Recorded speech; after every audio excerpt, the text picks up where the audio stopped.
All right, recording in three, two, and one. This blew my fucking mind when I was like 4.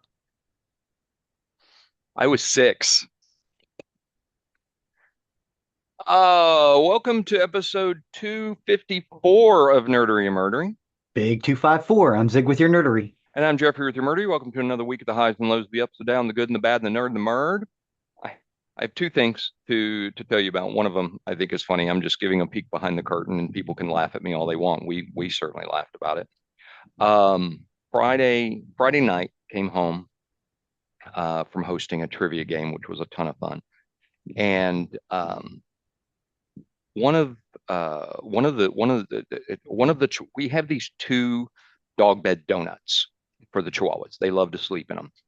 One of them has been moved under our spiral staircase off of our kitchen because Mhm. Luna likes sleeping there. She not at night. She wants to be in bed with us, but when we're gone, that's where she sleeps. A little And cave. it's a little cave for her, because Chihuahuas like to burrow. They like dark places. That's what Chihuahuas do.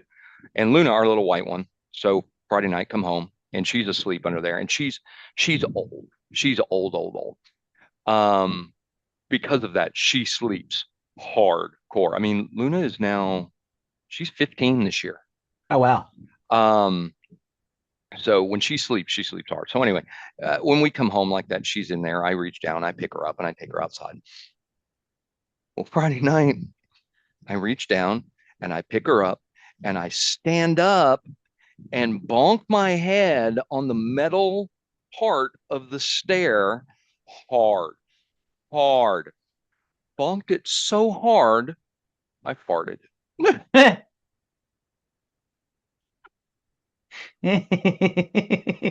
I didn't have Oh, to. I didn't have to before I bent down to pick up the dog, but it came out after I bonked my head.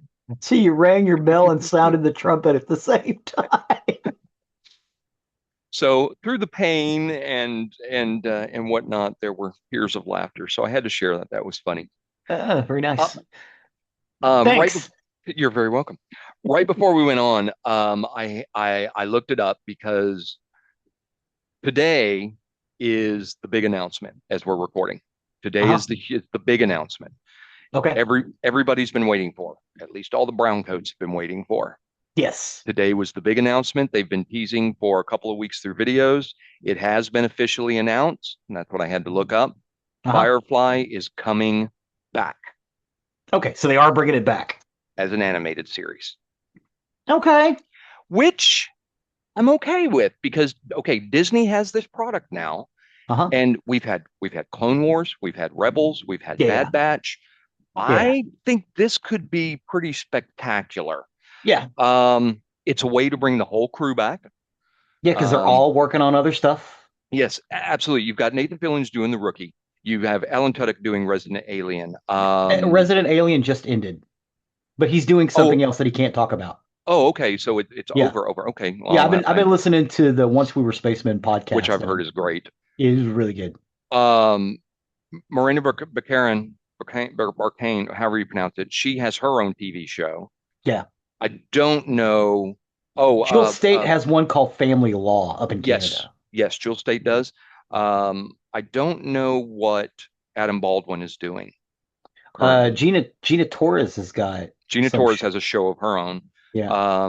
She's on a cop show, I Yeah. think. But yeah, and I don't know what the doctor is doing. Sean Marr. Sean Marr. Those are the only two I don't know what they're doing. I guess I could look that up while we talk here. But anyway, I'm excited about this Hmm. because I think this could be really good. All the cast is coming back to voice their characters, which except Ron Glass, of course, because he has passed tragically. But I would assume Shepherd Book will be a part of the show, Hmm. so they're going to have to get somebody else to voice him. And there's talented actors, voice actors out there that could. Alan Tudyk is even involved, so it Yes, must take place before Serenity or yeah. in some other capacity. I'm willing to bet they're going to basically go before Serenity. Okay.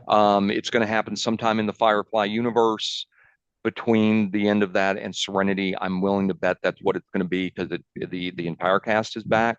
I doubt he's just coming on as flashbacks to Wash. I think they're probably going to pick the story up somewhere in between. But I bet they could get Phil Lamar. He does a lot of animated stuff, and Hmm. I think he could probably pull off a Ron Glass, decent Ron Glass impersonation maybe, because his voice is maybe. already really close.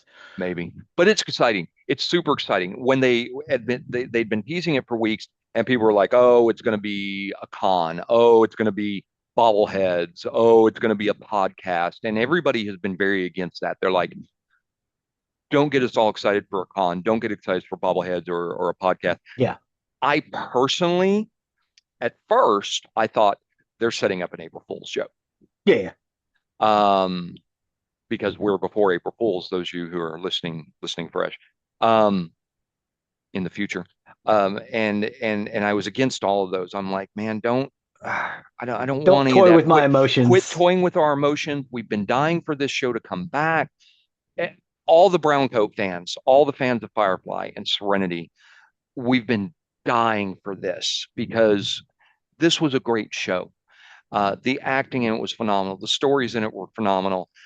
So much about it was great. We've been dying for something, and I am not unhappy that Disney is doing an animated series for this. I am actually pretty stoked about this now. Yeah, yeah, yeah. Especially if they're going to do it like Rebels or something like that. Yeah, Rebels was really good. yeah, yeah. So anyway, so those of you who are in the future, you're already aware of this, but today for us, anime Firefly the animated series is on its way by Disney. Super excited. Super excited. Yay! All right, you got anything for us? You ready to step over to the nerdy side of the house? I'm kind of stoked about the nerdery side of the house. Go on with your bad self. Let's do it. Well, thank you, sir. I'm gonna start by using the podback machine. We're gonna go back to the summer of 1977. Mhm. This movie opened in select theaters its first week, the 25th, 26th, and 27th. In my little area, the only place you could see it for the first week was in North Park in Dallas. They had two. It was a multiplex, and they were running it on two different theaters, and the lines were around the block. The next week, they decided to expand the release, so they released it to other theaters in the area. One of the theaters was the Ridgely, and this would have been May 30th, I believe is correct when it finally got released. That's what I was. I had to go look something up because I always thought it was the first day. It wasn't because it actually wasn't here. I am not quite 4 years old. My old man and I used to go watch movies all the time. That was our thing. That's why I like to do it with my kids. Um, he was like, "Let's go see this spaceship movie because you really like spaceships." Because I was, I think I popped out really enjoying science fiction, fantasy, stuff like that. Besides, he always loved to go to the movies because that was like, he was born in the Depression. That was how they escaped. So, so we go to the Ridgely. He puts me up on his shoulders because again, I'm not quite four. Um, and we're just waiting in line. The line wraps around the building.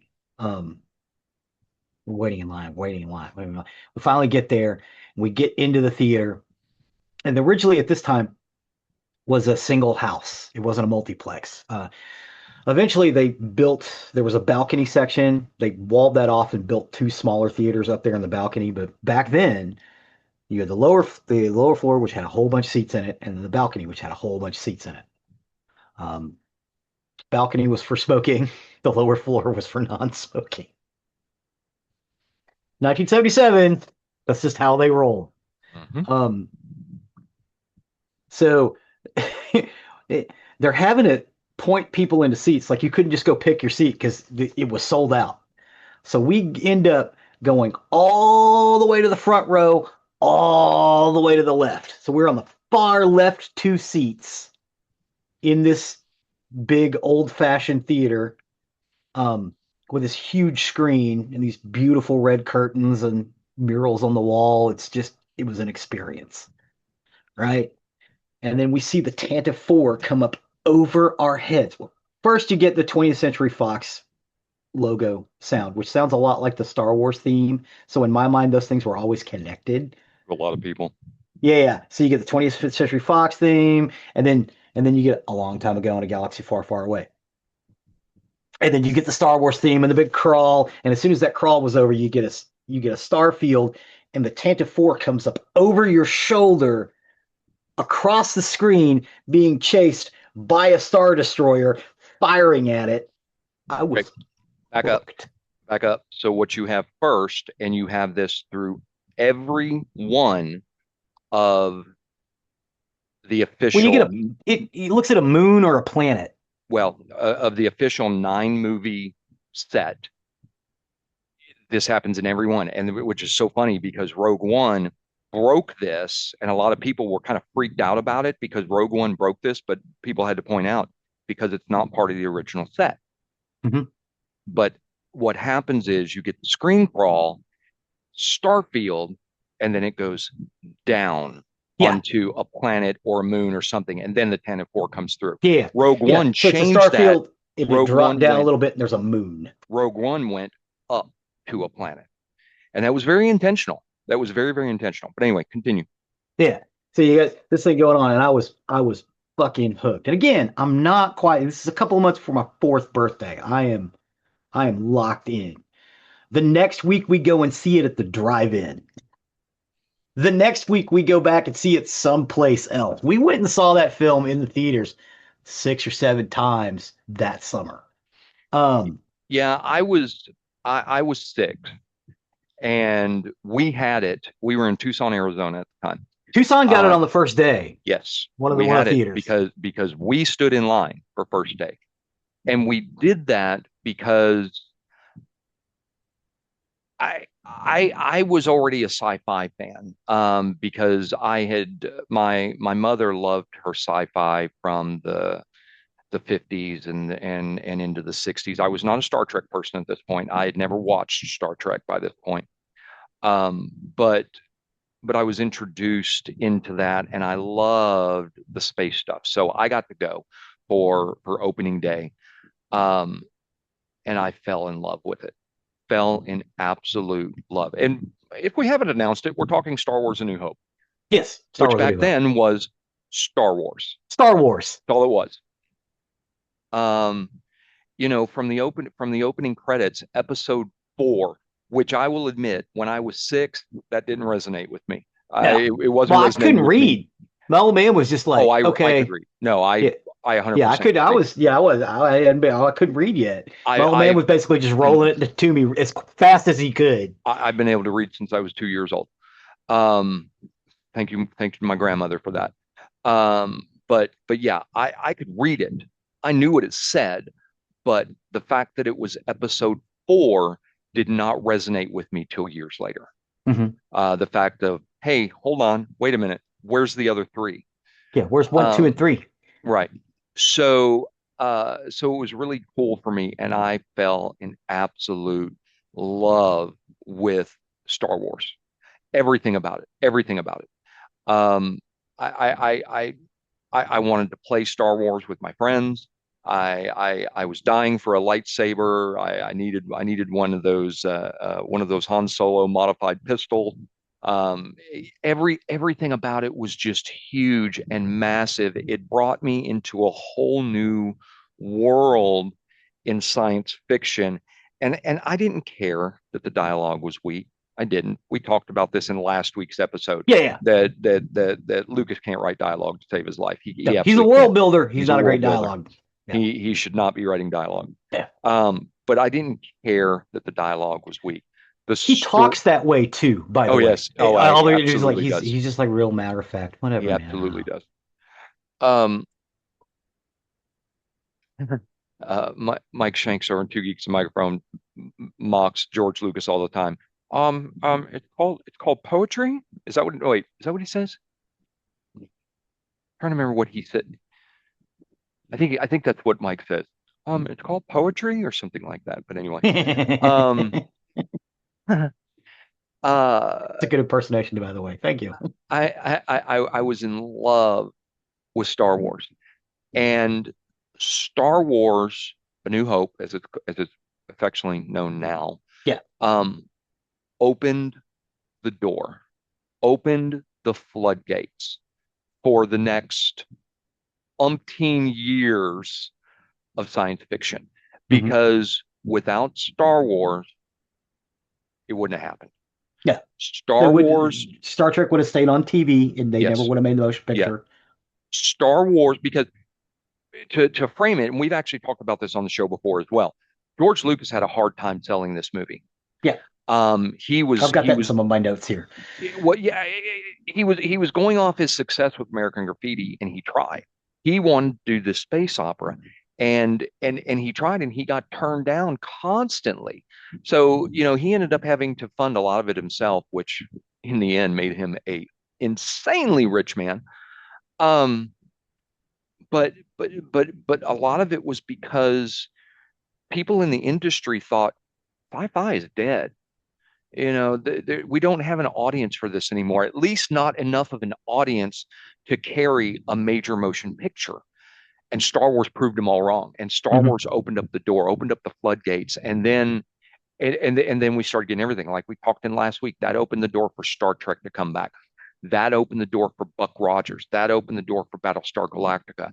That opened the door for an 80s full of sci-fi Full, is full. Star Like I Wars. said in the last episode, every week there was 2 to 3 different science fiction films, especially in the summers, on the screen. Mm-hmm. Not just released straight to video. They actually showed them in fucking theaters, and it was every week. I cannot stress this enough. Every week there would be 2 to 3 more science fiction films you had to go see. Absolutely. On top of the comedies and other stuff that was coming out. Yeah. Absolutely. And I didn't mean to ruin your notes, but No, no, you're good. without Star Wars, there's a lot that probably would have changed for me. Hmm. I mean, very seriously, I don't know. Without Star Wars, I don't know that I would have ever gotten into RPGs. Hmm. Love the board games I love. Um, Prime Numbers, without a doubt, wouldn't be out because I don't It's know a that I bellwether. I, I don't know that I ever would have developed the passion Hmm. for sci-fi without Star Wars because it opened the door for me. Yeah, So it's a bellwether. yes, It's a cultural touch point. yes, Um, it is also a 1977 American epic space opera. So we say science fiction. There are different versions of science fiction. This is a space opera. Um, you can define space opera as good versus evil, vast, um, vast empires and things like that. Very action oriented. That's basically what a space opera is. That's what this is. Um, it was written and directed by George Lucas. It was produced by Lucasfilms Limited and released by 20th Century Fox. It was the first film in the Star Wars franchise and the fourth chronological chapter in the Skywalker saga, the going going down to the planet as opposed to the going up to the planet. It's set in a fictional galaxy under the rule of the tyrannical Galactic Empire. The film follows a resistance movement called the Rebel Alliance that aims to destroy the Empire's ultimate weapon, the Death Star. When the rebel leader, Princess Leia, is captured by the Galactic Empire, Luke Skywalker acquires stolen architectural plans for the Death Star and sets out to rescue her while learning the ways of the metaphysical power known as the Force from the Jedi Master Obi-Wan Kenobi. The cast includes Mark Hamill, Harrison Ford, Carrie Fisher, Peter Cushing, Alec Guinness, Anthony Daniels, Kenny Baker, Peter Mayhew, David Prowse, and James Earl Jones. James Earl Jones and David Prowse are the same person. You ever heard David Prowse speak? hmm yeah. Yeah, I see why they use James Earl Jones. Oh, Yeah, his absolutely, voice. Yeah, yeah, it absolutely. makes sense. I Prowse was mean, very upset. yeah, yeah, he was very upset, but I mean, it makes sense. David Prowse, although he has a great speaking voice, it doesn't come across that way. It doesn't come across that way when he's talking like this, right? Because that's what it sounded like. If you've heard the recordings, that's what it sounded like because they didn't put a mic in there because they knew they were going to use his voice. But they didn't tell him that. That was wrong. Lucas had the idea for a science fiction film in the vein of Flash Gordon around the time he completed his first film, THX 1138. And he began working on a treatment after the release of American Graffiti, which he released in 1973. THX 1138 was released in 1971. After numerous rewrites, principal photography began in March of 1976 in locations including Tunisia and L Street Studios in Hertfordshire, England. Lucas formed the visual effects company Industrial Light and Magic to help create the film's visual effects. Star Wars suffered production difficulties. The cast and crew believed the film would be a failure, and it went $3 million over budget due to the delays. Few were confident in the film's box office prospects. It was released to a small number of theaters, 36, because I just went and looked it up. It was released a few days later to a total of 43. So they released it, as I said, they released it at 36 theaters. Jeffries was one of them in Pahonix. Tucson. Sorry, Tucson. Oh, that's right. It was Tucson, not Pahonix. I don't know why it would have been Tucson over Phoenix. I mean, come to think of it, Yeah, Phoenix is a well, bigger city. they did put it in Phoenix as well because I just Oh, read okay. through. That's what I was looking up. And then a couple of days later, they released it to a few more theaters to make a total of 43. The next week, it went to 300 theaters, and by August, it was in 1,000. Yeah. That that's a testament to how big this was. That's a Yeah, it was testament huge. to how much Lucas was right. Yeah. Well, honestly, Lucas was like, "Yeah, it'll do all right, but it'll do all right in the first 2 weeks, and then it'll go away." Well, And they yes, but I'm talking And they about called him like, up and went, it's been 3 weeks and we're yeah, having to open more theaters. He's like, let's give it a couple more weeks. So even he was hedging his I'm talking bets. about in the fact that he was right that it was at least going to be a moneymaker, that it would not Yeah, be a box office flop, and that no. he had something with this movie. Yeah, he was the only one that really thought this is gonna hit kids. This is gonna hit older people who remember the adventure movies. It's gonna hit all of them in that wheelhouse because he studied this. That's basically what he was doing was writing. He was writing an adventure film for people to enjoy. Mhm. Um, so it was released in 36 theaters the first day. By that weekend, they cranked it up to 43 theaters and got it out. Uh, and it also opened to critical acclaim, with particular praise for its special effects. It grossed $410 million worldwide during its initial run. $410 million in 1977 money. I'm not sure what that is today. It Well, surpassed. let's say this about that. Say you're surpassed, and I'll get there. Yep, it surpassed Jaws and became the highest-grossing film until the release of E.T. the Extraterrestrial in 1982. Subsequent releases have brought its total gross to 775 million. When adjusted for inflation, Star Wars is the second highest-grossing film in North America, behind Gone with the Wind. And the fourth highest grossing film of all time. It received 6 Academy Awards, 2 BAFTA Awards, and 13 Saturn Awards. The reason it Back got back, back up. Gone with the Wind is number one in ticket sale, not money. yeah, Ticket sale. yeah, because the tickets were only like a nickel, Yeah. uh, among uh, among others. The reason it got BAFTA Awards is because it was also filmed in England in L Street Studios. The film has been reissued many times with Lucas support, including a 1981 reissue giving the film the subtitle Episode 4: A New Hope, and the 1997 special edition. The reissues have contained many changes, including new scenes, visual effects, and dialogues. Often regarded as one of the greatest and most influential films of all time, Star Wars quickly became a worldwide pop culture phenomenon, launching an industry of tie-in products including novels, comics, video games, amusement park attractions, and merchandise such as toys, games, and clothing. It became one of the first 25 films selected by the United States Library of Congress for preservation in the National Film Registry in 1989. Its soundtrack was added to the U.S. National Records Registry, as well as The Empire Strikes Back and Return of the Jedi. The original Star Wars trilogy, a prequel trilogy, and a sequel trilogy have since been released in addition to 2 standalone films and various television series. Now, having said all of that, because I wanted to get all those facts and figures out, George Lucas is George Lucas in the late 1960s is a gearhead. He didn't do really great in school. All he really wanted to do was get out and race his little car, which was which was a little mini that he had souped up to do racing out in Marin County. That was the big thing. Those kids would go around, they'd cruise up and down the street. They would find somebody to go race. And they would go out to these old dirt roads and race around. Um, George Lucas wrecked his little car and nearly killed himself. This is right as he was graduating high school, or right after he graduated high school, right?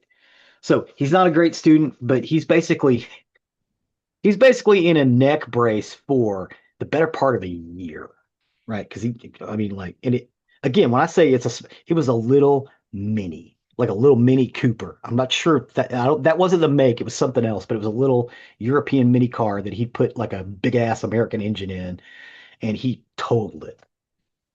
Right. So he's, bedridden for 6 to 8 weeks, and he was, in braces and on crutches and stuff for like 6 months because he really fucked himself up. He nearly died. Right. So he can't go out and race because his car's broken and he's kind of jacked up. So he starts to read, and then he gets interested in films because he can go to the movies. Um, he gets himself into film school, which is where he meets a guy who's a year or two ahead of him, Francis Ford Coppola. Francis Ford Coppola takes George under his wing and teaches him everything about the technical aspects of filmmaking, because that's where George Lucas's love really runs to. It's not it's not the artistic endeavor, it's the technical aspects of how you make a film, how you do color timing, and how you do exposures to light and what different light does to different films, right? He's really gone off the deep end. And then because they're in a film school and they have access to vaults, because VHS wasn't a thing yet, but they could go into the little vault and pick up these reelers and watch them. So he falls in love with Akira Kurosawa, who is a Japanese filmmaker. He starts reading a bunch. He reads uh, uh, was it Joseph Conrad? Um, he was this guy who talked about how stories are all the same everywhere, um, and he starts incorporating that into his life. He starts getting an idea for a science fiction piece after seeing Logan's Run and going, that's an interesting idea, but what if we did it this way and did it like this? And he makes this THX 1138, which becomes his student film, which got him an A, by the way. And then he goes to work for Francis Ford Coppola as a assistant director and a lighting tech and everything else. One of the things that he's discovered, they've got these little they've got these little lights they're long, slender lights, right? And they've got a little gripper end on the end that you clamp them down with. So they put these lights up over you. It's basically a long light tube with a little handle on the end of it, right? You see what I'm talking about?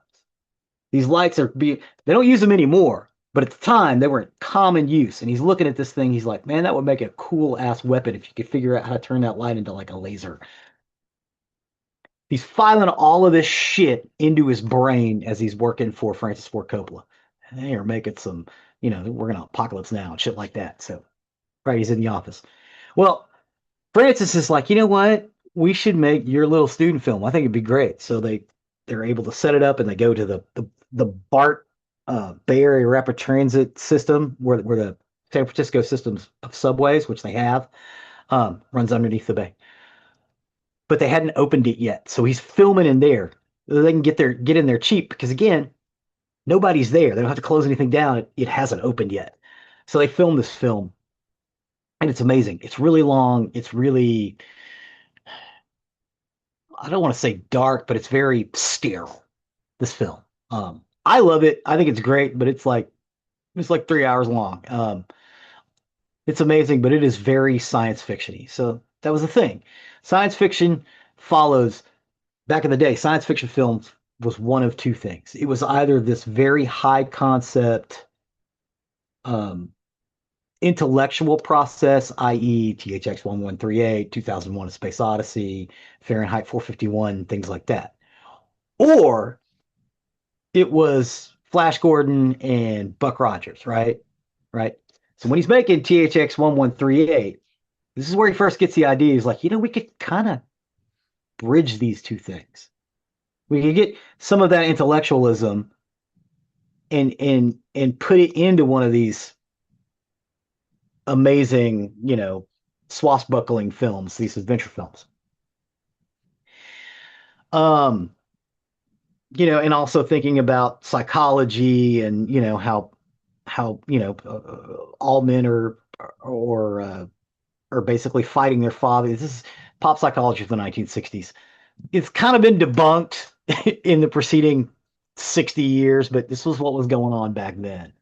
Um, anyway, he throws all of these things into the idea. They release THX 1138 and it bombs. It almost closes American Zoetrope uh, film production company, which is Francis Ford Coppola's film production. He's able to pull it out because he's been working on Apocalypse Now for God knows how long. He finally gets that film released.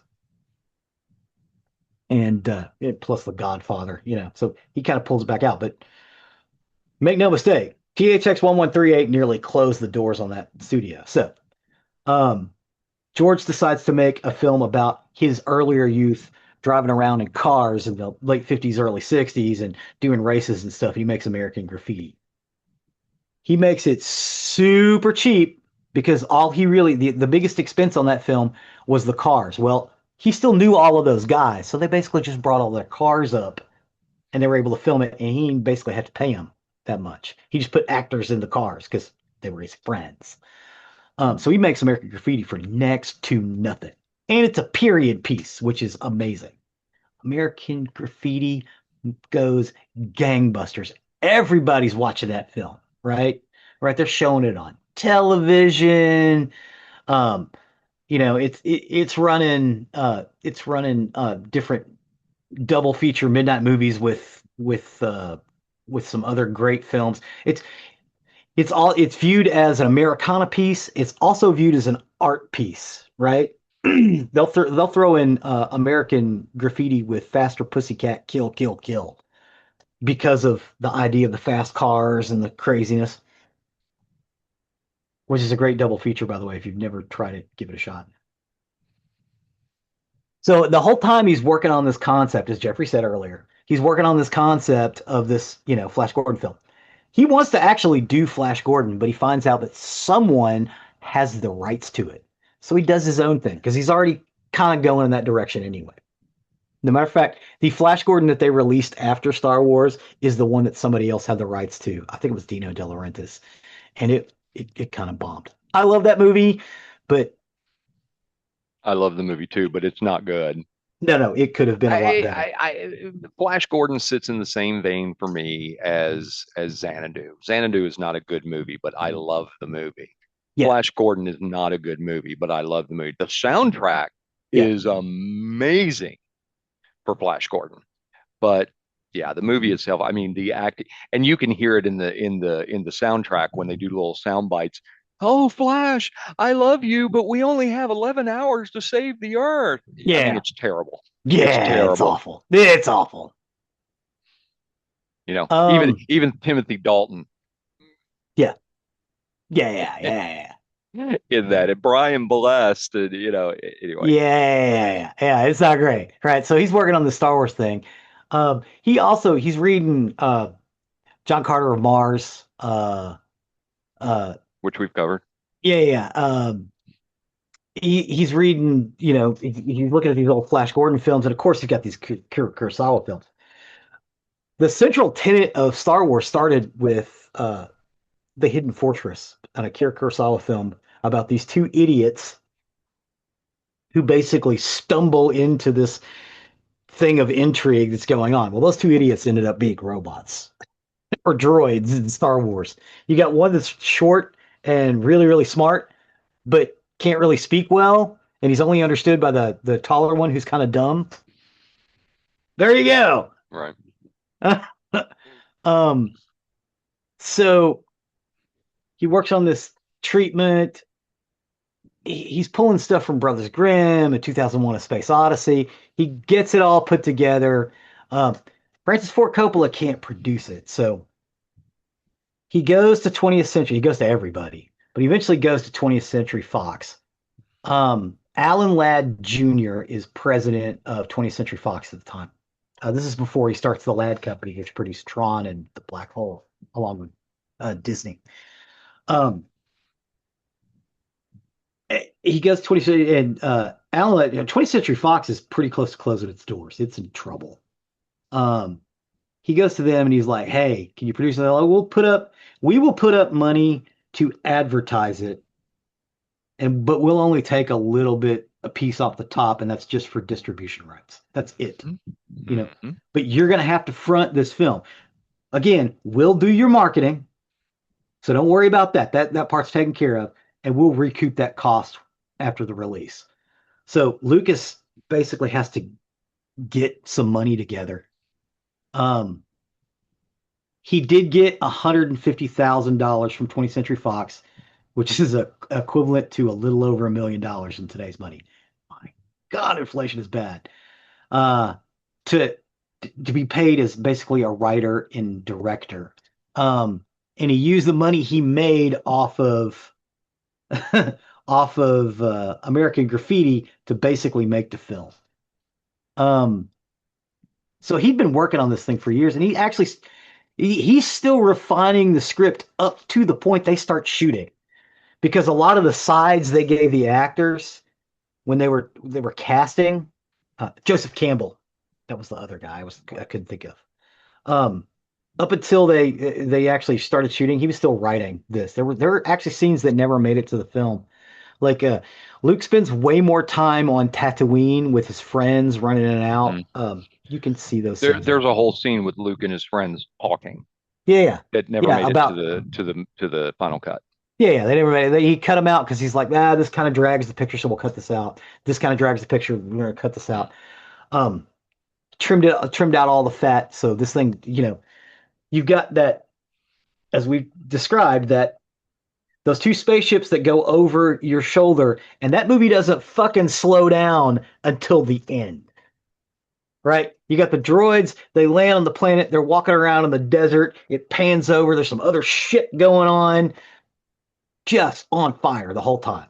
Well, and realize too, those of you who are regular listeners to the show, the last Star Wars episode we did was Rogue One. Uh-huh.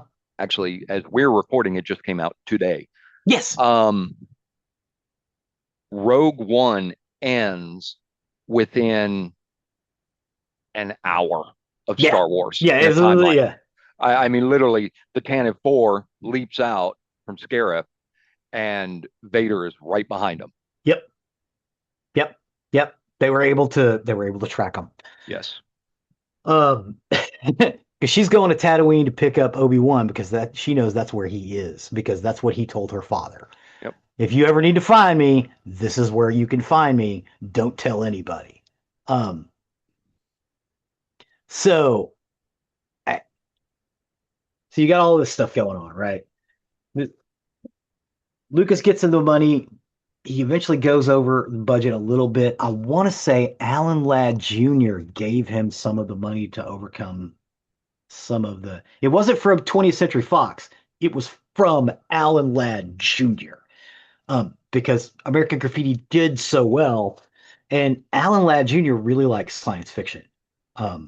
He also loved THX 1138 and didn't understand why other people didn't. So he gave him a little bit of money to get him over the hump. 20th Century Fox is still kind of pissed off, even though they're not really out a whole lot of money for this. They basically paid him as the writer and the director. But it is getting very close. He's got all of the thing filmed, but it's like there's no special effects shots. What they didn't realize is some of that money he used to set up a company in Marin County in a fucking strip mall, right? And Mark Hamill talks about this as they're working on the effects shots. He goes over to watch what they're doing. He's like, and they're in the back of a truck with a camera driving past it, shooting it with the fireworks. He's like, it was amazing. He was like, I can't believe that's going to be on film. Well, you know what? When the when the when the ships are strafing that is guys driving past it in the back of a little Toyota pickup, shooting it with firecrackers. Yep. And I think he said guns too. I think they had small pistols. They were actually shoot, and it was basically a big table that they'd taken a whole bunch of battleship models and cut into pieces to make it look like one big piece. That's how they filmed that. Because all of these ILM guys, with the exception of one dude, all worked in commercials. Like they did the Pillsbury Doughboy and stuff. And they were all 19, 20, 21 years old.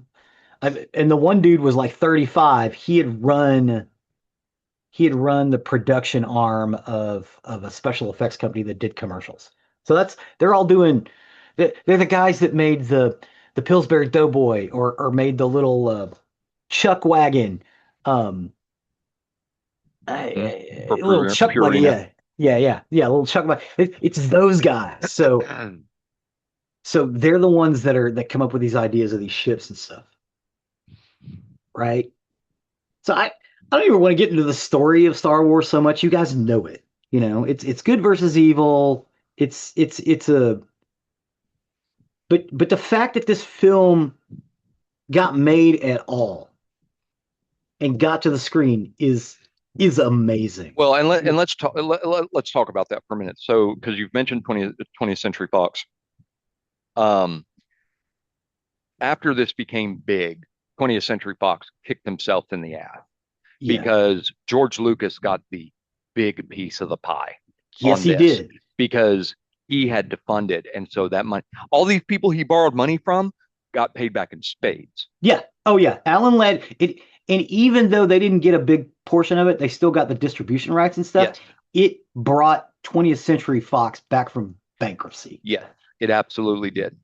And over the years, George Lucas made so much money off Star Wars because ILM, Industrial Light and Magic, became that little strip mall company became Yep. Industrial Light and Magic, which is now on Skywalker Ranch.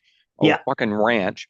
Um, Industrial Light and Magic is huge. You see a big special effects movie, you've got a better than 80% chance that ILM had a piece of it. Yep. It's Especially in the huge. 1980s. Yes, it's huge. So Lucas made a lot off special effects. He made a lot off toys. He made a lot of books and comics and future movies and blah blah blah blah blah. And then he turned around and made $4 billion Hmm. from Disney Yep. when Disney bought the rights to it all, and because basically he was done, he wasn't going to do anymore, and Yeah. He Disney he came got a lot of around. shit for the prequels, and he Yes, was like, "I'm tired of it. I'm I want to go make tired. little movies." Yeah, I'm tired. I want to make little movies. And now we've got this big studio, Disney, that wants to buy it because they want to start making their own content. And Uh so huh. he did it. He did it with the 4 billion. Understand, he still has a piece of creative right. Yeah, he does. It's not like it used to. He Mm-mm. he doesn't have the massive creative rights like he used to. Kathleen Kennedy has had that for a while. Yeah. Well, she has stepped down. Now you've got Dave Filoni, Hmm. that has the big creative right, but Lucas still has a piece in there. Hmm. But anyway, Lucas turned from basically having to go hand to mouth, begging people for some money to Hmm. release this little vision of his to a multi-billionaire, Uh huh. multi-billionaire, because this was huge. This movie was nominated for an Oscar in 1978, which was considered the 77 Oscar year, Yeah. and it lost. Yes. It lost to a stupid fucking movie called Annie Hall. I don't like Woody Allen movies. I don't like Woody Allen movies. Yes, I can't stand them. I can't stand them. But it lost to Annie Hall, which I think is tragic. It did, however, win more Oscar awards than any other film that year. Hmm. That's how big Star Wars was. It was big with the critics. It was big with the public. It It, was it big. it it continues to win every time they release one. It continues to win at least one technical award Yeah. Yeah. every time it's up because Usually sound or music or special yeah, effects. Yeah. Because they, Because technically it was ahead of its time. yes, Everybody spent the 100%. rest of the late 70s and early 80s catching up to the shit. Yeah, yeah. But Star Wars, Star Wars is a movie. It's about a hero who becomes big. You Yep. know, the big hero. He gets to go rescue the princess and Hmm. go on to be a freedom fighter and go on to Yep. join the rebellion. And Yep. There then, you go. There, yeah, that it's in a yeah, nutshell. And he's bringing yeah, these two idiots who were just kind of stumbled into yes, this along for the ride. yes. Um, But Star Wars, as I said at the opening of the show, Star Wars opened the floodgates and kicked off everything yeah. that you now know as post 1977 science fiction. Kicked off everything because it proved science fiction was not dead and there was an audience for it as long as you framed it right. And that's what Star Wars did. Star Wars framed it for your hardcore sci-fi people, your kids, your adults. There wasn't anybody who could watch it and just go, this movie sucks. Yeah, my old man was like, God, when the thing came up over his head, he was like, God damn. Most people were. And I was and, like, and it's we've good, right? we talked about this way back in the first year of our show that it's fascinating to me because I was immediately a Star Wars fan. I was Hmm. immediately a Star Wars junkie. Let's put a perfect frame around it. Immediately a Star Wars junkie, and I had no idea that all these people I went to school with were Star Wars fans until Hmm. years later. Oh But they yeah, yeah. were. But they were. And you know, we said it on this show. Where the fuck were all you people in high school when I was just Star Wars everything? Yeah, yeah, Um, because, well, that's the whole thing. I was a nerd. yeah. Hmm. They weren't, and so they weren't going to admit it. We had gone past that point where nerdy things were no longer cool and people couldn't talk about them. Whereas just a few years prior, it's fine. Yeah, yeah. So, I, so, so Star Wars opened this door for all yeah. of that. Um, Um, a little interesting information. So the original January 1973 screenplay, uh, he'd expanded the original treatment to a full 132 pages rough draft, which included elements such as the Sith, the Death Star, and a general named Anakin Starkiller. He then changed Starkiller to an adolescent boy and shifted the general, who came from a family of dwarves, into a supporting role. Lucas envisioned the Corellian smuggler, Han Solo, as a large green-skinned monster with gills. He based Chewbacca on his Alaskan Malamute dog named Indiana. She would sit in the passenger seat of his car while he was driving, and he referred to her as his co-pilot. The dog's name would later be given to the character Indiana Jones. Sorry, I just thought that had to be thrown in there. no, absolutely. And those of us who have been big Star Wars fans for years, we know that we always wanted some of the original treatment because there's some of the lore from that treatment that we think deserves to be in Star Wars today. Starkiller came about in The Force Unleashed 1 and 2. That Hmm. was the main character in those two video games. Um, but yeah, we got things changed because Luke wasn't a general when we came into the movies, He was a and farm boy. he was a farm boy. Things changed, but this movie is not only great in what it did for science fiction.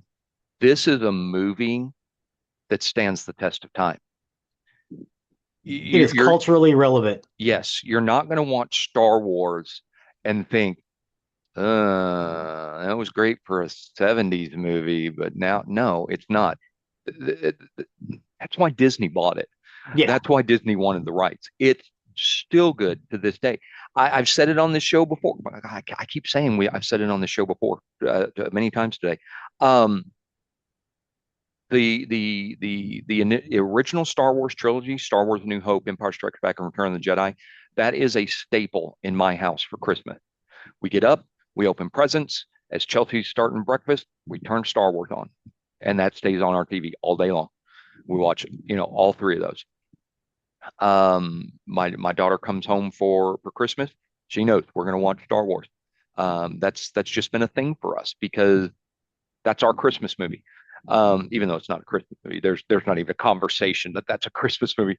But for I mean, there could be. It's a Christmas movie in your house. it is in our house, but it's not like Die Hard that is a Christmas movie because it's a Christmas movie. Star Yeah, Wars is nothing about Christmas. yeah, It's yeah. just a Christmas movie for us. But Well, anyway, you could put on the Star Wars holiday special. I could, I could. But Star Wars was an important piece of movie lore. It was an important piece of movie history because of what it did to the movie industry, what it did for special effects, what it did for sound, what it did for music. I mean, John Williams' music for Star Wars is iconic. Well, Um, there was a small audio recording uh company that they that George Lucas employed to help him with some of the sound for the movie. That was Dolby Laboratories. They are not small anymore no, because of this film.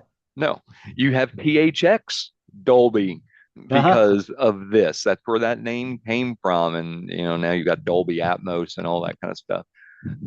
But that's all sound technology that came from ILM. It's all sound technology that came from there. They pioneered it, and it's just grown. And Industrial Light and Magic is just as relevant today as it was way back then, and Yeah. actually even more so because so many movies use it. Um, but Star Wars is a very important piece of film history in so many different ways, not just for sci-fi. Um, it was my it wasn't my first dip into science fiction, but it was definitely the one that made me a science fiction addict. That's fair. Yeah, yeah. Put it I that way. oh, I did have it in my notes. I just had to look for it. The money that Ladd released to him that was out of his pocket was Hmm. $50,000. Yeah, which is the equivalent to 260,000 in today's money. Star Wars was then completed less than a week before its May 25th, 1977 release date. A week. Yep. And it was just to do that. I think it was the Death Star explosion, the final effects scene. They just hadn't quite gotten it down. Uh, how they did it was um, they basically blew it up, and as they blew it up, they chucked um, a bucket from off camera. They chucked a bucket of uh, I think it was sand and glitter, so it would pick up the light because it was black screen. They basically actually blew it up with fireworks. It was a model they spent weeks on, and then chucked that kid, and they had to do it. They had to get it in one take, and what they did was they just kind of they got the explosion and the stuff coming towards it. They just reversed it, Hmm. and that's how it exploded. And then they made a ring in the special editions. It's like, well, it expands out from a ring. I kind of like Yeah. the I kind of like The the original, yeah. yeah, because it's a really brilliant idea, but it took them forever to settle upon it. And they just those guys were all those guys were all problem solvers, the Well, ILM guys. and I mean, think about that scene, cinematography wise, special effects wise, and sound wise at that time. You have the Millennium Falcon, the two X-wings and a Y-wing, if I recall correctly. Mhm. Is it two X-wings and a Y-wing, or is it just the Millennium Falcon and Wedge and Luke? Am I I forgetting think this it's right? Wedge. No, there was a Y wing. I I'm thought there was a pretty sure. Y-wing that survived. But anyway, Yeah. you've got those ships coming right at the screen as the Death Star explodes. And so you have the sound of the ships coming at you because especially in today's technology with today's sound, if you have like a Bose or a Sonos or anything like that, that sound is going to project at you, and then the explosion overtakes it, and then you get the music that comes up behind it, and it's beautiful. Hmm. It's beautiful the way it's shot, the sound, the effects, the music, every piece of that. I could nerd You out about Star Wars forever. you only get that. You only get that from somebody who sat down and explored the reason the intricacies of how film works. You only get that after that car crash. You only get that after Francis Ford Coppola goes, dude, you look at this. And then that dude deep dives into everything about film and the process on how it makes. He knows how long it takes for film to be processed and where he can stop it in the process of being processed to get the effect that he wants. Sorry, You only get that from I had to look what? behind at my Star Wars poster behind me. Because I thought it was on there. I was right. It's two X-wings and a Y-wing. It's Luke, Wedge, and then a Y-wing piloted by Evan Verlaine and the Millennium Falcon. So there was a Y-wing in it. I was Nice. fairly certain of that. Yeah. Yeah. Oh, yeah. It's not like I've only watched Star Wars a time or two in my life. I I would be low below. I would be low. I didn't mean to say that way. Anyway, um, I would be understating it if I told you that I've watched Star Wars 200 times. I would be low. Yeah. I can tell you for a fact. God, if my mother's listening, I don't want to say this. I'm going to say it anyway. Um, when it came on cable, I watched it every single time it was on for a year. Jesus Christ, man. I played sick and stayed home from school if it was going to be on while I was at school. I am not kidding on this. When I was working for the Bombay Company, Hmm. they were going to be doing a Star Wars marathon on HBO. Hmm. And I went to my boss and I said, hey, I want to leave early today because I want to go get a nap because the Star Wars marathon is coming on tonight and I want to sit there and watch it. He goes, are you, are you, are you serious? You're going to watch the entire Star Wars marathon in one sitting? And I said, yes, that's exactly what I'm going to do. He called me in the middle of the night. It had to be 2, 3 a.m. CC. Yeah, yeah. Yeah, Chris Carroll, if you're out there, here you go. He called me at home in the middle of the night. And as soon as I picked up the phone, he goes, tell me what's on the TV right now. Because he turned on the TV just to see if I was Let's see if you doing made it. it. And I was. And I told him what was on the TV that second. Um, that's what Star Wars was for me. Not only did I see it multiple times in the theater, I saw it on cable every single time for a year until it left cable. I've seen it in the theater since. I've seen it on TV since. As I said earlier, I have watched it with my daughter and my wife every year. 300 times will be a low number for Star Wars for me. Guarantee it. That's how much I love this movie and how much it impacted future me, which is me. Today you. Today you. Today me. Um, um, yeah, I would say that 20th Century Fox was kicking themselves about the production of the film, not getting more of the production of the film, but it also saved them from bankruptcy, turned Yeah. them around, and got them a huge paycheck for this and the next one, and the Indiana Jones films, Yeah. you know, which Indiana Jones was a collaboration between Spielberg and Lucas, Mhm. also in the 80s, the same time he was doing the Star Wars stuff. Um, yeah, yeah. I- It was a bellwether. It was a cultural bellwether. He accomplished what he set out to do. Do I think his dialogue could have been better? Yes. Oh, sure. Sure. But here's the thing. If he'd have concentrated on when he was in school getting better dialogue and more writing, he would not have been able to concentrate on the parts of the filmmaking that allowed him to make those shots and special effects, which is why all of those practical effects to this day, and I'm not talking about the stuff they cleaned up, because you can go back and watch some of the scenes where they haven't cleaned them up yet.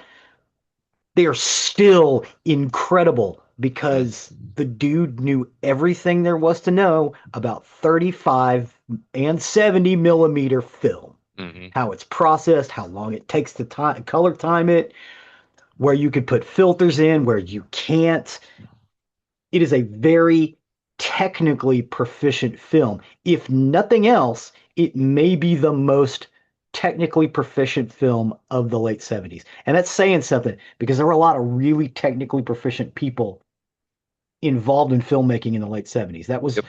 That was the Wild West period where the studios no longer had control and everybody was trying to do their level-headed best to make masterpieces. If I could retcon Star Wars, there is one scene and one scene alone that I would retcon, and Hmm. it's already been done by a fan. There's been a fan that's done a brilliant scene of this. I would retcon the Darth Vader Obi-Wan fight because when you go into the prequel movies and Obi-Wan the TV series, and then you go into Star Wars, that Hmm. fight scene is weak. Yeah. Well, and Um, at the time when George Lucas wrote it, the whole idea, again, they're based on these lights, which if you've ever picked one up, they're about 30 pounds. mhm. You can't heft these around your head. You will drop them and hurt Right. yourself. You No, I have to mean hold them with two hands. for the time it was fine, but what I'm saying is that is literally the only piece I would retcon. You a I would retcon? redo that fight showing Obi-Wan as the badass swordsman that he Yeah. was. So that it literally, and that's saying a lot out of this movie that that's the only thing I would retcon. The only thing. I'd leave everything else exactly as it is. Beautiful movie. Yeah. Beautiful movie. And the idea of shifting the narrative focus to the two robots, the two idiots in the story, just like the Hidden Fortress. What a brilliant fucking idea! Especially if you're weak on dialogue, which again, as we said, George Lucas is. It it just no one had thought to do well, Akira Kurosawa had, but no one in America had thought to do that. And Right. it was just fucking it's a great idea. Yeah. Yeah. 100%. 100%. All right, I think we've kicked this can as much as we can. Yeah, I think so because I could talk Star Wars all day. This could be a 3 4 hour episode Yeah. easily, and I could We keep got talking. we got all of the information out that we needed to. Yeah, I mean, if there's somebody who's listening right now who has not seen Star Wars, number one, I want to know what rock you've lived under. Number uh-huh. two, go watch it right now. Just go It's a good watch movie, it. yeah. Yeah. Um, Again, I if you can find an original cut, I would watch because I think Han Solo needs to shoot Greedo first. well, even if you can't, go It's watch. still a It's good on movie. Disney. It's on Disney Plus right now. You just gotta sit down and watch it. Yeah, yeah. Yeah. Just do it. Just do it. Can't say more than that. Okay. Whew. All right. With that, then, I thank you for that. We You're will welcome. step over to the murdery side of the house. Murder. For today, I got my information off the FBI website, Honolulu Police Department, the Honolulu Star Advertiser, Hawaii News Now, KITV Island News, KHON2 News, the Associated Press Archives, New York Times, and Murderpedia. And this is the story of the Honolulu Strangler. The Honolulu Strangler. Honolulu was a hard one. There's not a lot of murder that happens in Hawaii, much Yeah, less it's a usually serial. drunken sailors Yes. on Um, Hotel Street. but I had said it last week, and we're definitely doing it. This is my journey across America that's continuing. I'm doing this state by state, case by case, and I'm traveling alphabetically across the country. I'm looking at serial killers, the investigations that the and investigators that tried to stop them.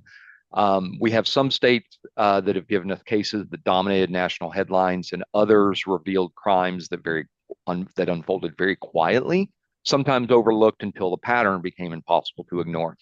We've crossed a wide stretch of the country so far. We've gone from the isolation of Alaska to Alabama, Arizona, Arkansas, California, Colorado, Connecticut, and Florida.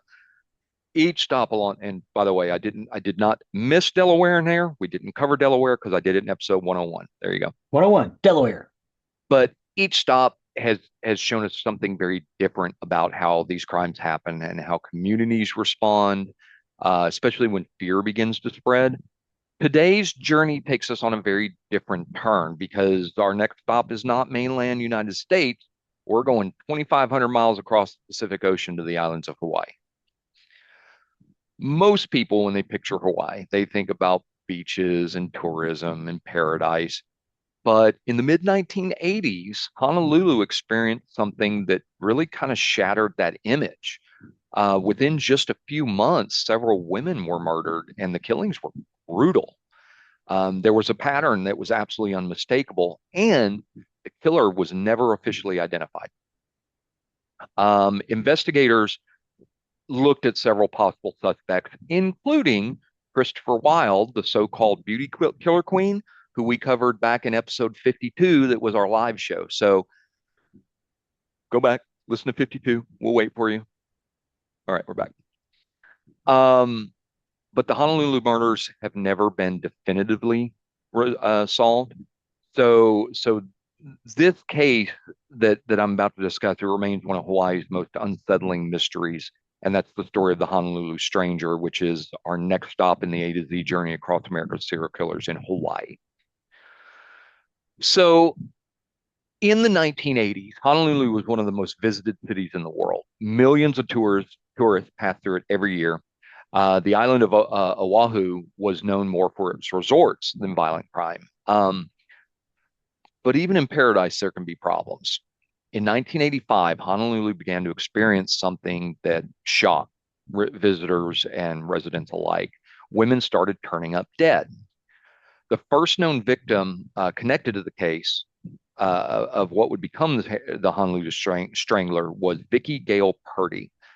She was 25 years old, and in May of 1985, she was found dead in a secluded area of Honolulu. The circumstances of her death immediately raised red flags. She had been sexually assaulted, she had been strangled, and there were signs that she had been deliberately left in a remote location. At the time, investigators treated it as a tragic but single isolated murder. But unfortunately, that wouldn't remain for long because just a few months later, another woman was found dead, and this was Leona Richards. She had also been sexually assaulted and she had been strangled, just like Purdy, and her body had been left in a remote area. So investigators couldn't ignore this now. They had two murdered women on with two nearly identical methods. So they were kind of connected by the same pattern, and police began suspecting that they were possibly dealing with a serial killer. Over the following months, more victims would be discovered. Tanya Hackler, Rebecca Medland, Deborah Spickler. Each of these three women had been sexually assaulted, each had been strangled, and each body had been dumped in a remote location that was around the island. By the end, at least five murders were connected by investigators. They were all women, most were in their 20s, and most of them, many of them, were known to have spent time in areas associated with Honolulu's nightlife and street prostitution. This made the investigation more difficult because we've talked about this before. When victims come from vulnerable communities, crimes often go unreported or unnoticed way longer than they should. But by late 1985, they couldn't ignore this pattern. Honolulu was facing something they had never seen before, and that was a serial killer operating on the island. This rose fear and spread quickly. Honolulu is not a big city. Word travels quickly. And as news of the murder spread, women began changing their routines. Some avoided going out alone at night. Others stopped walking through certain neighborhoods entirely. And the media began referring to the unknown killer as the Honolulu Strangler. And with each new discovery, pressure on law enforcement continued to grow. We've seen this before. Because five women had already been murdered, no one knew who was responsible or whether the killer had been stopped or was just waiting for the next opportunity. So people were pressuring the police at this point. Investigators were working the case very aggressively. They had interviewed hundreds of witnesses, of potential witnesses. They examined the movement of the victims and they tried to identify anyone that could have crossed paths with multiple victims. But the investigation struggled with a problem that would follow this case for decades. And we've seen this in a lot of cases before as well. There was very little physical evidence. There was no clear suspect. There was no eyewitness who could place a killer at multiple scenes. And there was no confession. What this meant was the Honolulu Strangler case became one of the most frustrating investigations that Hawaii would ever see. But this is kind of where the story takes a turn because investigators eventually began looking at a man whose crimes stretched far beyond Hawaii, and that's the one we've talked about before, Christopher Wilder. So let's kind of talk about how the investigators tried to catch a killer who really kind of seemed to vanish. By the time the Well, and fifth, not only that, but Hawaii also has a very large transient population. yeah, a You lot got, like Florida, a lot like Florida. Yeah, yeah. absolutely. And you see that in paradise. You see that in places that have beaches and a lot of paradise. Great point. I love it. I love it. By the time the fifth victim was discovered, investigators in Honolulu were no longer treating this as separate cases. They were officially working under the assumption that they had a serial killer, which in itself presented challenges. Because it sits on an island in the middle of the ocean, you would think this made things easier because whoever was responsible could not simply drive across state lines and disappear. And anyone living on Oahu was part of a relatively contained population. So investigators believed that the killer had to be somewhere on the island, but that didn't make things any easier. So they began looking for patterns amongst the victims. Again, all five are women, most in their 20s, and they had connections to Honolulu's nightlife scene and areas where prostitution was known to occur. So that led them to a theory that a killer may have been targeting women who were alone at night, women who might be willing to get into a car with a stranger, and women who unfortunately might not be reported immediately. The attacks themselves showed signs of control because each victim had been sexually assaulted and then each victim had been strangled and their bodies dumped in locations suggesting that the killer was familiar with the island.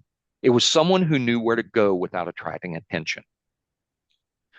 So police, as the fear kind of growing, police formed a special investigative group that was entirely focused on the case. And they worked to map the victim's last known movements. They interviewed bartenders, hotel workers, taxi drivers, anyone that might have seen the victim shortly before their deaths. And they also examined known offenders on the island. Anybody with a history of violence against women quickly found themselves under scrutiny. But that's where investigation ran into a major problem because despite months of work, there was no suspect that was clearly connected to all five murders. And without physical evidence to tie somebody to the crime, the case kind of began to stall. And then investigators started hearing about a man whose crimes was making headlines across the United States, the mainline in the United States, and that was Chris Wilder. So I'm going to recap this briefly, but please go back. Wilder was an Australian-born serial killer who targeted young women, often using fake photography opportunities to lure them. He abducted and murdered multiple victims across several states. And at one point, investigators discovered something interesting that Wilder had spent time in Hawaii. So this immediately caught the attention of detectives working the Strangler case because the timeline raised a disturbing possibility. Could Wilder have been responsible for the murders on Oahu? Some investigators believe the methods were similar. Women targeted sexual assault, strangulation, but the problem came in 1984. Chris Wilder's crime spree ended during a police confrontation in New Hampshire. He was shot and killed after struggling with a state trooper, which meant if he was involved in the Honolulu murders, investigators would never be able to question him about it. And so, without clear evidence placing him at the crime scenes, the theory remained exactly that, a theory. Again, I urge you to go back and listen to episode 52. I know I spoiled it a little bit. We'll sit here and wait. Yep. Um, there you go. Now you're back again. Yeah. Oh, Um, I want to say also too, I just looked it up. Oahu is only 44 miles by 30 miles. yeah, it's not 44 big. long, 30 miles wide. Yeah, it's not big at all. No, it's Not not big a at big all. place. And, Honolulu is there. And Yeah. Um, so Chris Wilder, while he was considered a suspect, he was far from the only one investigators considered. But months would turn into years, and the investigation slowly lost momentum. The leads all dried up, witness memories faded, and without new evidence, detectives had very little to work with. Eventually, the case was classified as unsolved, which with five women murdered and a killer never officially identified. This mystery continues to linger in Hawaii's criminal history because even today, investigators cannot say with any certainty who committed the murders or whether the Honolulu Strangler ever left the island at all. Um, but even after it began to stall, detectives never completely stopped looking for answers. Over the years, as I said before, they examined several possible suspects connected to the murders, but none of them could ever be definitively tied to the crime. Chris Wilder was only one possibility, but there were others. Some suspects were local men who had history with violence against women. Others were individuals who had crossed paths with one or more of the victims. And in some cases, investigators explored the possibility the killer might have been someone who worked in a job that allowed them to move around the island easily, like taxi drivers, delivery drivers, hotel workers, anybody who could blend into Honolulu's nightlife and interact with women without immediately raising attention. But without theory, they eventually ran into the same problem: evidence, or rather, lack of evidence. Today, most criminal cases, or many criminal cases, rely very heavily on DNA evidence. In the mid 1980s, as we've talked about before, forensic technology was far more limited. Investigators had some physical evidence from the crime scenes, but none of it clearly identified a suspect. Without the DNA databases that exist today, they didn't have any way to connect that to a specific person, which means this became a cold case, not because detectives stopped caring, but because there was no information to move the investigation forward. Over time, the murders faded from the headlines. Honolulu has returned to its reputation as a place of tourism and beauty, and visitors continue to arrive from around the world, making it a transient place, just like Zig said. The beaches are full, the resorts are busy, but the families that were left behind, this story has never ended. They still all had family members that were murdered and a person that was never identified. And that kind of uncertainty goes forever, you know? Um, Cold cases sometimes get reopened when there's new forensic technology. DNA testing has solved crimes that once seemed impossible to crack. In theory, the Honolulu Stranger case could still benefit from those advancements if usable evidence still exists. I said last week, DNA evidence does degrade over time. If it can be tested using modern techniques and if investigators can compare it against newer databases, because again, the DNA has to be on file somewhere in order Yeah. to find it. Yeah, yeah. If they don't have it on file, you can't compare No, it to somebody else. no, Um, I was just looking up too. It looks like Honolulu takes up like a quarter of the island. So you're not talking, if you're even searching outside the city, you're not talking about that much space. no. No.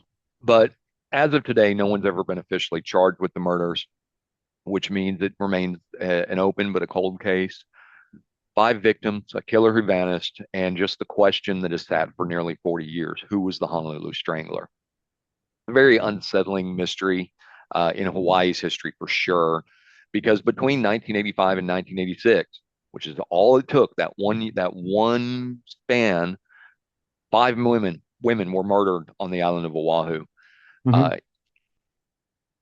Investigators worked this for years, but despite all the effort, just nothing came of it. Nobody was able to be conclusively tied, which is why the mystery remains behind. Some people believe the killer probably left the island. Others believe the person responsible may have just lived quietly on Honolulu for years without being identified. Maybe because the press got such a small island, they strangely figure out how to stop on. I mean, a serial killer typically they don't know how to stop, but Yeah. um, with every past year, honestly, the chances of solving this case become a little more difficult. Potential witnesses' memories fade, die off, evidence disappears, witnesses move, um, but for the families, it never goes away. Um, and the person responsible has never been brought to justice, so they've never received closure. Absolutely never received closure, which is very hard on the families, as you can probably imagine. But that whole case is what brought us to Hawaii, and that's going to close our stop in Hawaii in the case of the Honolulu Strangler. Unsolved series of murders in a place most people think of paradise. Our A to Z journey across America's serial killers will continue. Next time we're going to head back to the mainland, and our next stop will be Idaho. Idaho. And that's the story of the Honolulu Strangler. Well, thank you, sir. It's an interesting one. I had not heard of the Honolulu Strangler before, and that's probably because this case has really faded. Yeah. I don't think anybody's talking about it anymore. So I like that I was able to bring it out there because we talk about on the show. If you see something, say something. If you know something about this, you've heard something about this, you know some information that could help close this case, please do. Maybe it was Chris Wilder. Who Hmm. knows? I think there's a good chance, maybe, Yeah. but who knows? Anyway, that's my story for this week. Well, thank you, sir. And that will take us to the end of another recording week. As always, you can find more information about us on nerderymurder.com. Find everything about us. You'll find links to my book, to our albums. You'll find, and we'll have Ziggs up there as soon as he's ready to publish. I'll put a coming soon up there when he's ready, but you can also find the link to our YouTube page, where Ziggs so often updates. Yeah, definitely check this one out. You'll get the screen crawl and the some of the opening sequences. They're just amazing. Especially Yeah, the 10 of 4 coming over your shoulder, your right shoulder. I probably need to add a link in there to our Facebook page as well because every single day Zig has a new video that comes out. It's a Yeah. compilation of something, put some music on it. Every day I try to put a post out there, some behind the scenes, some polls, some kind of stuff out there. If you're not on our Facebook page, please do consider getting on there. We put a lot of fun stuff on there, and you can interact with us very easily on there. We're both on Facebook often enough. You can interact with us fairly easily Yeah. if you want to talk to us. So. Um, you can also find the link to our merchandise page. If you wish to show off your nerdery murdery fandom, please do consider something from there. And let's, be frank about it. You look damn good in it. Damn good. Damn good. You can also find the link to our Patreon if you wish to become a patron. That, along with our merchandise, do help that are with the costs that are associated with the show. It costs to keep us on the air, it costs for our storage, for our uploads, for our website, everything that goes into bringing you the content each and every week. Week. We appreciate each and every one of you. Please and thank you. Please and thank you. Another thing you can do that's completely free and only takes a minute or two of your time is leave us a 5-star review wherever you can. It helps us and helps others find our content that may be looking for the information we discuss. Or leave a 1-star review like that one listener did. And I'm very sorry that we rattled on the beginning of this episode, but hey, We're not going to that's stop. we're not going to stop. That's what we do. You know, we made this podcast honestly so that we could sit with each other as we record every 2 weeks, so we could sit with each other every 2 weeks and literally just bullshit to each other like we have Uh-huh. for 30 years. Yeah, the only difference now is we have notes. Yes, we have notes. But we even derail ourselves from those notes. Oh yeah. I'll get a whole bunch of notes and I'm just jumping. I'm like, "Bup, bup, bup, bup, bup, bup. Oh, you know what? Let me mention this. Okay, we're good." So again, I appreciate the listener that gave a 1-star review if you're still listening, but I'm sorry to tell you, this is not going to change. This is who No, we are. we're This not is gonna who we quit. are. Yeah, But we appreciate you. We would love to get a 5-star review, but it is what it is. that's true. Last but certainly not least, as we close out every show, hopefully, certainly at some point he's listened to it, but we'll say right now, Chuck, you can go to sleep now. Good night, Chuck. Good night, Chuck. With that, I have been Zig with your nerdery. and I'm Jeffrey with your murdering. Cue the music.